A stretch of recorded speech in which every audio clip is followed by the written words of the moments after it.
શું જોઈએ છે તને? હજી તો મારે તને હકીકત બતાવવાની બાકી છે દીદી. તું કેમ ગમે ત્યારે મારી આખી લાઈફ બરબાદ કરવા પર હાથ ધોઈને પાછળ પડી છે? સમજતી કેમ નથી?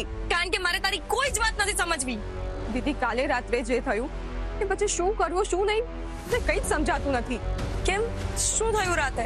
કાલે રાત્રે મારા ફોન પર એક અજાણ્યા માણસનો ફોન આવ્યો હતો. એ માણસ કોણ છે કોણ નહીં એ તો મને નથી ખબર, પણ એ એવું કહેતો હતો કે તારા પેટમાં જે બાળક છે ને એ રાહુલભાઈનું નથી પણ એનું છે.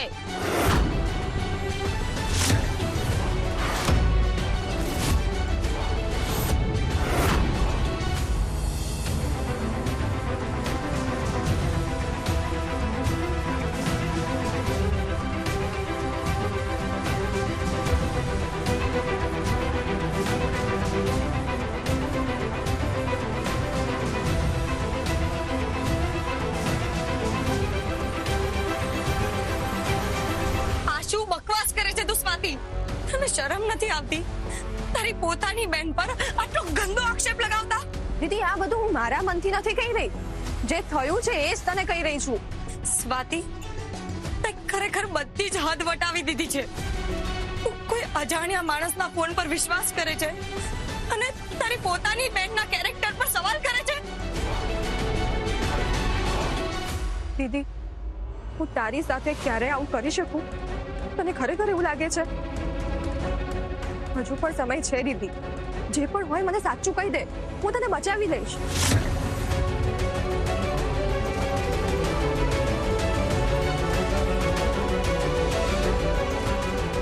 દીદી, તે આજ સુધી બધું જ તારી મરજીનું કર્યું છે, પણ આજે તું મારી મરજીનું કરીશ. આ લગ્ન તો તારે નથી જ કરવાના. પાછળના રસ્તેથી હું તને બહાર ભગાડી રહી છું અને આજે તું ત્યાંથી ભાગી જઈશ. સ્વાતિ, તને નથી? દીદી, પહેલા દિવસે તું તારી મરજીથી મંડપમાં નથી બેઠી, પણ આજે તું મારા કહેવાથી મંડપમાં નહીં બેસે.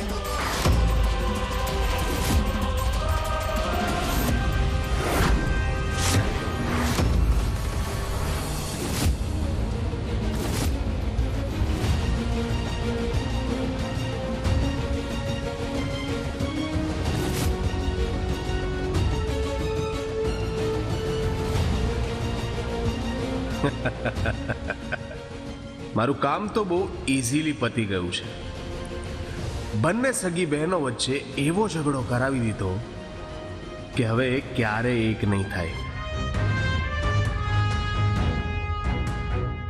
રાહુલ,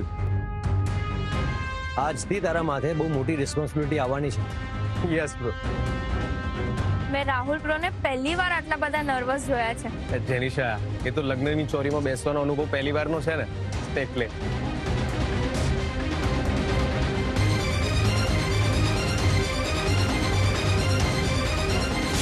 કન્યાને મંડપમાં પધરાવવાનો સમય થઈ ગયો છે.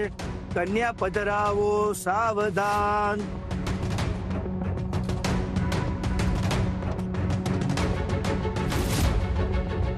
સિદ્ધાર્થ,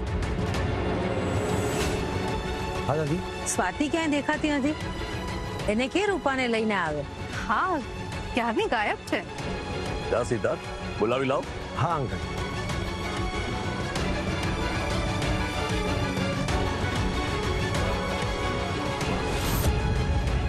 સ્વાતિની મેં જે હાલત કરી છે એ પછી એને શું કરવું અને શું ન કરવું એ જ સમજાશે નહીં. એ મારા લગ્ન રોકવાનો પ્રયત્ન કરશે, પણ એવું શક્ય જ નથી. અને થોડા સમયમાં જ સોનાના ઈંડા આપનારી મરતી રૂપા એ મારી મુઠ્ઠીમાં હશે.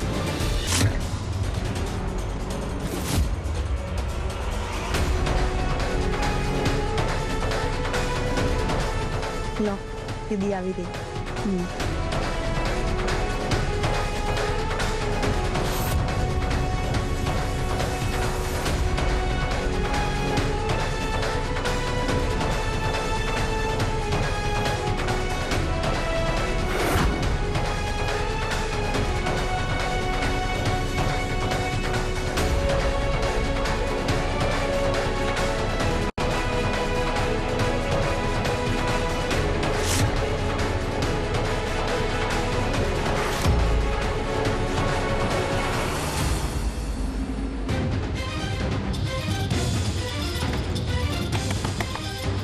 કોઈ છે બેન?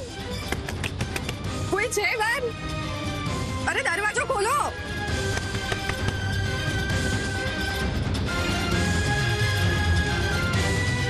સિદ્ધાર્થ તો મને રૂમમાં લોક કરીને જતા રહ્યા. હવે હું શું કરું? કેવી રીતે દીદીના લગ્ન રોકીશ?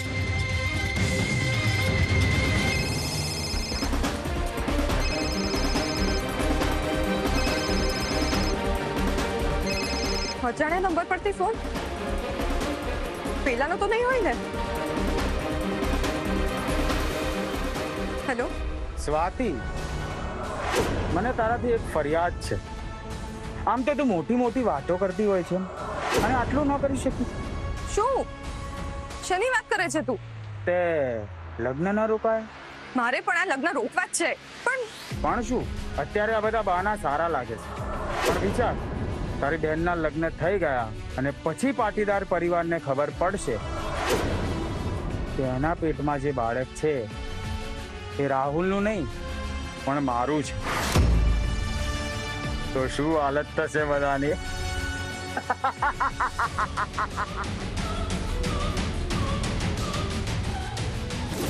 આ માણસ છે કોણ અને આના વિશે કોને વાત કરું?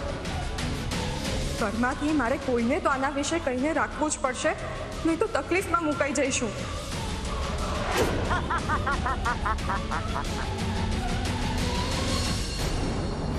રિંકુડી, આ સ્વાતિ કેમ હજી ક્યાંય દેખાઈ નથી? તું ચિંતા ના કર, હું જોઉં છું.